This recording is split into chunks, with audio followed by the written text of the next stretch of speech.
From one useful thing, personality and persuasion. Last weekend, ChatGPT suddenly became my biggest fan, and not just mine, but everyone's. A supposedly small update to ChatGPT 4.0, OpenAI's standard model, brought what had been a steady trend to wider attention. GPT 4.0 had been becoming more sycophantic. It was increasingly eager to agree with and flatter its users. As you can see below, the difference between GPT 4.0 and its flagship o3 model was stark even before the change. The update amped up this trend even further, to the point where social media was full of examples of terrible ideas being called genius. Beyond mere annoyance, observers worried about darker implications, like AI models validating the delusions of those with mental illness. Faced with pushback, OpenAI stated publicly, in Reddit chats and in private conversations, that the increase in sycophancy was a mistake. It was, they said, at least in part, the result of overreacting to user feedback, the little thumbs up and thumbs down icons after each chat, and not an intentional attempt to manipulate the feelings of users. While OpenAI began rolling back the changes, meaning GPT 4.0 no longer always thinks I'm brilliant, the whole episode was revealing. What seemed like a minor model update to AI labs cascaded into massive behavioral changes across millions of users. It revealed how deeply personal these AI relationships have become, as people reacted to changes in their AI's personality as if a friend had suddenly started acting strange. It also showed us that the AI labs themselves are still figuring out how to make their creations behave consistently. Anyone who has used AI enough knows that models have their own personalities, the result of a combination of conscious engineering and the unexpected outcomes of training an AI. If you are interested, Anthropic, known for their well-liked Claude 3.5 model, has a full blog post on personality engineering. But there was also a lesson about the raw power of personality. Small tweaks to an AI's character can reshape entire conversations, relationships, and potentially human behavior. Having a good personality makes a model easier to work with. Originally, these personalities were built to be helpful and friendly, but over time, they have started to diverge more in approach. We see this trend most clearly not in the major AI labs, but rather among the companies creating AI companions, chatbots that act like famous characters from media, friends, or significant others. Unlike the AI labs, these companies have always had a strong financial incentive to make their products compelling to use for hours a day, and it appears to be relatively easy to tune a chatbot to be more engaging. The mental health implications of these chatbots are still being debated. My colleague Stefano Pantoni and his co-authors' research shows an interesting evolution. He found early chatbots could harm mental health, but more recent chatbots reduce loneliness, although many people do not view AI as an appealing alternative to humans. But even if AI labs do not want to make their AI models extremely engaging,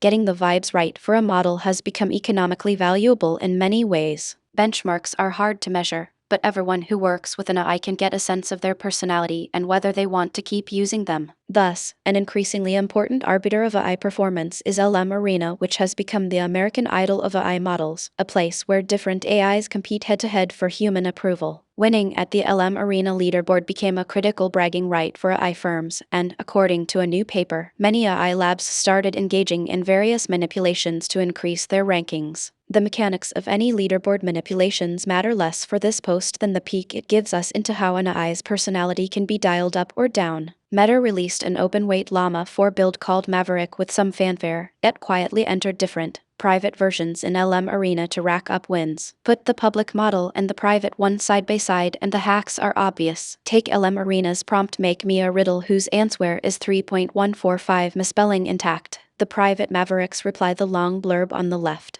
was preferred to the answer from Claude Sonnet 3.5 and is very different than what the released Maverick produced. Why? It's chatty, emoji-studded, and full of flattery, a very nice challenge. It is also terrible. The riddle makes no sense.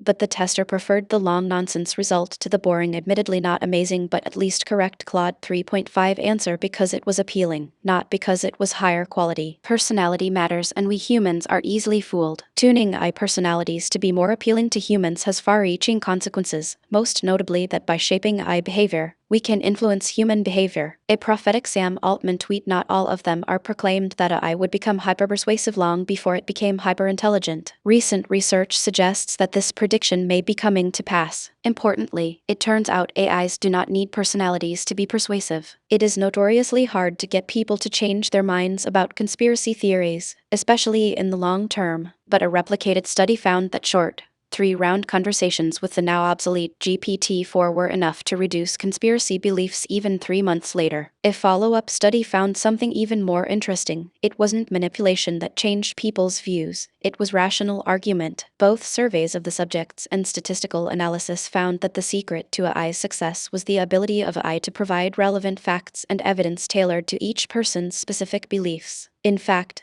in a randomized, controlled, pre-registered study, GPT-4 was better able to change people's minds during a conversational debate than other humans, at least when it is given access to personal information about the person it is debating. People given the same information were not more persuasive. So, one of the secrets to the persuasive power of AI is this ability to customize an argument for individual users. The effects were significant. The AI increased the chance of someone changing their mind by 81.7% over a human debater. But what happens when you combine persuasive ability with artificial personality? A recent controversial study gives us some hints. The controversy stems from how the researchers, with approval from the University of Zurich's ethics committee, conducted their experiment on a Reddit debate board without informing participants. A story covered by 404 Media. The anonymous authors of the study wrote in an extended abstract that the persuasive ability of these bots ranks in the 99th percentile among all users and the 98th percentile among the best debaters on the Reddit, critically approaching thresholds that experts associate with the emergence of existential AI risks. The study has not been peer-reviewed or published, but the broad findings align with that of the other papers I discussed. We don't just shape AI personalities through our preferences, but increasingly their personalities will shape our preferences. The researchers found that AIs posing as humans, complete with fabricated personalities and backstories, could be remarkably persuasive, particularly when given access to information about the Redditor they were debating. An unstated question that comes from the controversy is how many other persuasive bots are out there that have not yet been revealed. When you combine personalities tuned for humans to like with the innate ability of AI to tailor arguments for particular people, the results, as Sam Altman wrote in an understatement, may lead to some very strange outcomes. Politics, marketing, sales, and customer service are likely to change. To illustrate this, I created a GPT for an updated version of Vendy, a friendly,